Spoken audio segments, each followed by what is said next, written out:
Hello everyone, welcome you all on my YouTube channel future mentor. तो आज के इस वीडियो में हम डिस्कशन करने वाले हैं कि यदि आप बीपीएससी टीआरई 3.0 की प्रिपरेशन कर रहे हो और यदि आपका टीचिंग सब्जेक्ट जो है वो मैथमेटिक्स है, तो आपको किस तरीके से प्रिपेयर करना चाहिए कि आप अपने फर्स्ट अटेम्प्ट में पेपर को क्लियर कर लें। या फिर आप ऐसा कह सकते हो, जैसे कि आपको पता है कि जो एग्ज़ाम है वो जून के मंथ में है, मे बी 10th या 11th या 12th में जून को आपका पेपर होगा। तो आप किस तरीके से अपनी स्ट्रैटेजी क्या रखें कि आप जो है इसको फर्स्ट अटेम्प्ट में क्लियर कर सकते हो।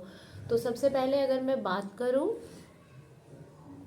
तो अगर आप मैथ्स के पोर्शन की स्पेशली बात करें जो कि 80 मार्क्स का आता है, वहाँ आपको सबसे पहले जो प्रिपेयर करना चाहिए, जो सबसे ज़्यादा स्कोरिंग चैप्टर है वो है अर्थमेटिक प्रोग्रेशन। क्लास 10th में एक चैप्टर है अर्थमेटिक प्रोग्रेशन, जहाँ जिसे आपको सबसे पहले प्रिपेयर करना है। और अगर मैं बात करूँ तो टीआरई 2.0 मैंने खुद ही दिया था, तो वहाँ जो सबसे ज़्यादा जो क्वेश्चंस पूछे गए थे वो मेरे को मतलब उस पेपर के एनालिसिस के बेसिस पे मैं बता रही हूँ कि सबसे ज़्यादा जो क्वेश्चंस थे वो एपी से थे। तो आप सबसे पहले उस चैप्टर को प्रिपेयर करें और डायरेक्ट क्वेश्चंस जो है आपको देखने को मिल जाएगा एनसीईआरटी टेक्स्ट बुक से। एंड हाँ, अगर आपने पहले से प्रिपेयर कर रखा है तब तो आपको मतलब आप हर एक कॉन्सेप्ट को रिवाइज कर सकते हैं, हर एक चीज़ को आप देख सकते हैं। लेकिन यदि आप अभी अभी प्रिपेयर करना स्टार्ट किए हो तो मैं आपको यही सजेस्ट करूँगी कि आप ये ना सोचें कि आप सारे चैप्टर्स को कवर कर ले और आप का जो बेसिक कॉन्सेप्ट है वही ना क्लियर हो। इससे क्या होगा कि आप जो है ना, आपको पता तो होगा लेकिन जो उसका एक्यूरेट आंसर है वहाँ तक आप नहीं पहुँच पाओगे। ठीक है, तो जो भी आप चैप्टर्स को करते हैं उसकी डीप अंडरस्टैंडिंग रखें, उसके बेसिक कॉन्सेप्ट को क्लियर करें, ताकि कुछ भी क्वेश्चन उस टॉपिक से रिलेटेड पूछ दिया जाए तो वो आपको ज़रूर आता हो, है ना। जैसे कि हम देखते हैं कि यूट्यूब पे बहुत सारे वीडियोस आपको ऐसे देखने को मिल जाते हैं जो कि उस चैप्टर से रिलेटेड करवा दिए जाते हैं, और सेम क्वेश्चंस जो है थ्रू आउट द यूट्यूब आपको सेम क्वेश्चंस बहुत सारे चैनल्स पे देखने को मिलेंगे। लेकिन ऐसा होता है जब आप पेपर में जाते हो तो उतने इजी क्वेश्चंस नहीं आते, फिर या फिर उतने टफ लेवल का पेपर नहीं आता है।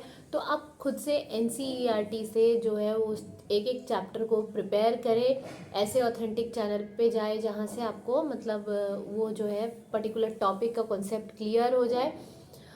ठीक, नेक्स्ट अगर मैं टॉपिक की बात करूँ तो एपी एंड जीपी के अलावा जो टॉपिक था वो था प्रोबेबिलिटी, जिससे सबसे ज़्यादा क्वेश्चंस जो हैं वो पूछे गए थे। और यदि मैं बात करूँ प्रोबेबिलिटी की, तो प्रोबेबिलिटी क्लास 10 तक की ही नहीं थी। अगर आप 6 to 8 मैथ्स एंड साइंस का पेपर उठा के देखोगे तो वहाँ स्टैंडर्ड डेविएशन, वेरिएंस के क्वेश्चंस पूछे गए। और ये जो कॉन्सेप्ट है क्लास 11th एंड 12th में एनसीईआरटी टेक्स्ट बुक में है। और अगर मैं बात करूँ तो डिस्ट्रीब्यूटिव प्रोबेबिलिटी के कॉन्सेप्ट्स भी थे जो कि ग्रेजुएशन लेवल पे है। तो आप तो ग्रेजुएशन का प्रिपरेशन तो नहीं करोगे, बट येस प्रोबेबिलिटी में काफ़ी सारे क्वेश्चंस पूछे जाते हैं। तो एक आध टॉपिक ऐसा है जिसे आप मतलब 11th-12th से भी प्रिपेयर कर सकते हैं, क्योंकि वो स्कोरिंग और करना भी ज़रूरी है। आपको पता है कि टीआरई 2.0 में ही कितना ज़्यादा कट ऑफ गया था, तो इस बार भी कट ऑफ ज़्यादा ही जाएगा। कट ऑफ तो कम नहीं होगा, क्योंकि जो एग्ज़ाम देने जो आएंगे जो एस्पिरेंट्स हैं वो टीआरई 2.0 या 1 में जो रह गए हैं वही कैंडिडेट है, क्योंकि अभी तो फ़िलहाल जो एस्टेट हुआ नहीं है, तो फ्रेश जो कैंडिडेट की बात अगर आप करो तो वो नहीं है। तो कहीं ना कहीं उन्होंने ऑलरेडी प्रिपेयर कर रखा है, तो एक टफ कंपटीशन ही देखने को मिलेगा। तो वहाँ आपको जो आप एनालिसिस कर पा रहे हो प्रीवियस पेपर से, उसके बेसिस पे आप उन टॉपिक से जिसमें सबसे ज़्यादा क्वेश्चंस पूछे गए हैं उसकी तो एटलीस्ट प्रिपरेशन जो है वो 12th तक के लेवल की ज़रूर करें। तो फर्स्ट टॉपिक मैंने आपको बताया क्या, अर्थमेटिक प्रोग्रेशन। सेकंड टॉपिक क्या है आपका, दैट इज़ प्रोबेबिलिटी, जो कि आप स्टार्ट कर ले 9th क्लास से। ठीक है, 9th 10th 11th और 12th की प्रोबेबिलिटी कर ले। थर्ड अगर मैं आपको बताऊं तो सबसे ज़्यादा जो मुझे देखने को मिला था जो क्वेश्चंस थे वो सर्कल चैप्टर से, टेंजेंट बेस्ड क्वेश्चंस थे। और वहाँ टेंजेंट बेस्ड क्वेश्चंस काफ़ी सारे पूछे गए थे, और टेंजेंट से ही रिलेटेड क्वेश्चंस जो है सिमिलैरिटीज़ ऑफ ट्रायंगल में भी है, जहाँ हम ट्रायंगल को सिमिलर करते हैं और फिर फाइंड उसमें रिलेशन बिल्ड करते हैं। वो देखने को लगेगा आपको कि जो सर्कल चैप्टर का क्वेश्चन है, बट बेसिकली वो सिमिलैरिटीज़ ऑफ ट्रायंगल से होता है। तो सर्कल को ज़रूर प्रिपेयर करें। किसी भी कॉम्पिटिटिव पेपर की बात कर लो, वहाँ सर्कल से रिलेटेड क्वेश्चन पूछे जाते हैं, तो उसे ज़रूर करें। और फोर्थ जो है आपका वो है जो भी हमने डिस्कस किया, सिमिलैरिटीज़ ऑफ ट्रायंगल। ये 4 टॉपिक्स जो मैं आपको बता रही हूँ वो काफ़ी स्कोरिंग है। इसके अलावा क्वाड्रेटिक इक्वेशन, अगर मैं क्वाड्रेटिक इक्वेशन की बात करूँ तो क्वाड्रेटिक इक्वेशन जो है 10th वाला भी चलेगा, 10th वाले को भी आप कर लोगे तो हो जाएगा। इसके बाद जो नेक्स्ट टॉपिक आता है दैट इज़ कोऑर्डिनेट ज्योमेट्री। तो अब मैं कोऑर्डिनेट ज्योमेट्री की बात करूँ, कोऑर्डिनेट ज्योमेट्री में 10th वाला चैप्टर सिर्फ करना सफिशिएंट नहीं होगा, क्योंकि वहाँ पे आपको पता है कि 10th वाले में ज़्यादा कॉन्सेप्ट नहीं है।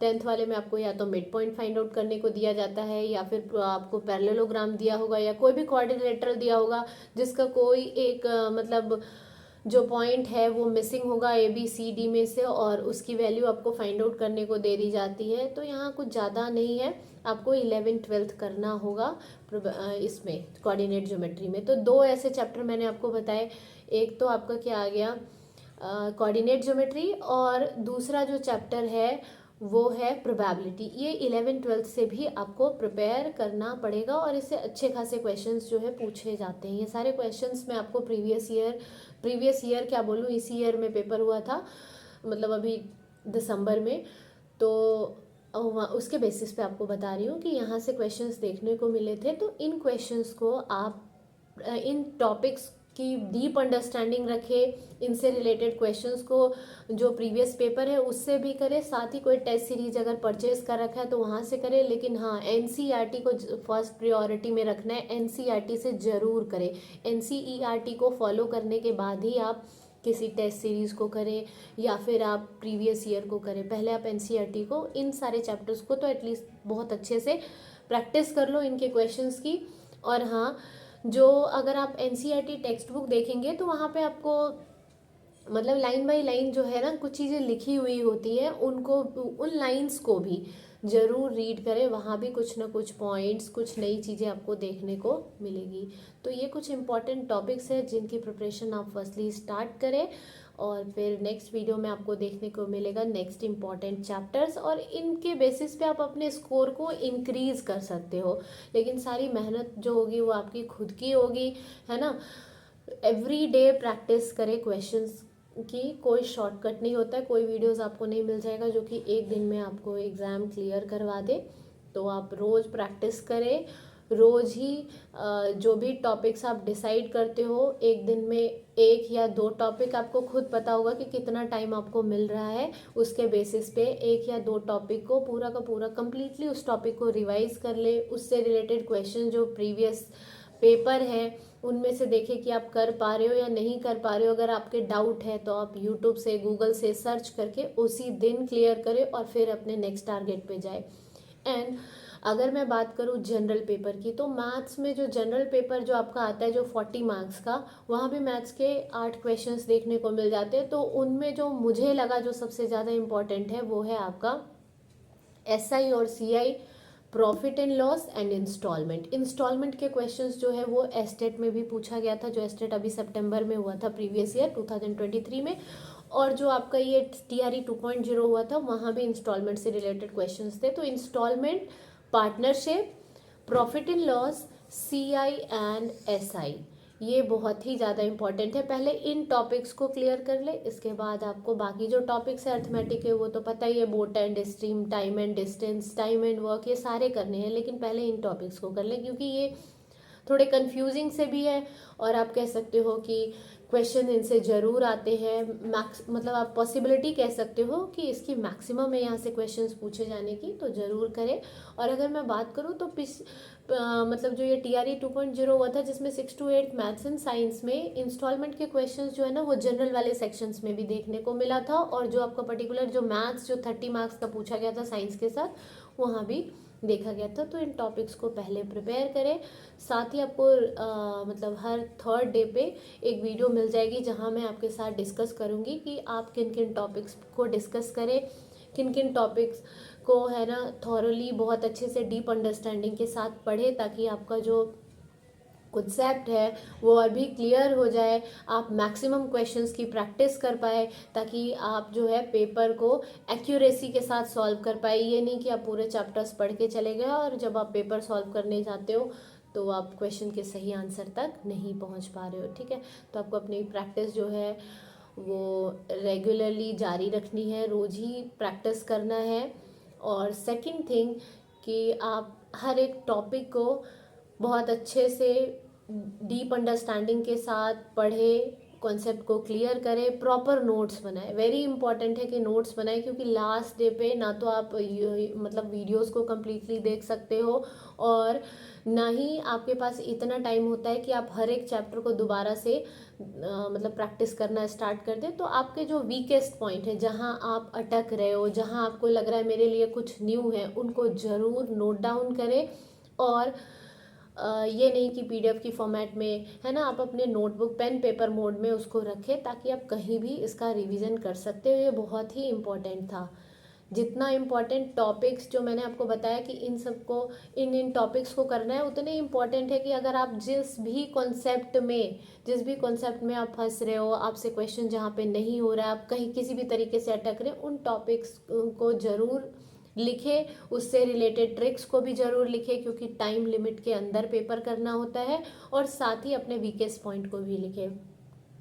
तो ये था एक वीडियो जिसमें मैंने आपके साथ ये डिस्कस करा। एंड वन मोर थिंग, मैंने खुद के भी चैनल पे मतलब इसी चैनल पे बीपीएससी टीआरई 3.0 के नाम से एक प्लेलिस्ट अपलोड करा है, जहां मैंने कुछ मतलब वीडियो जो है वो मैथ से रिलेटेड अपलोड की हैं, जिसमें सर्कल चैप्टर है, सिमिलरिटीज ऑफ ट्रायंगल का पार्ट 1 मैंने कवर कर दिया है, और इसके साथ ही एक दो और चैप्टर्स आपको देखने को मिल जाएंगे। अर्थमेटिक प्रोग्रेशन है ना।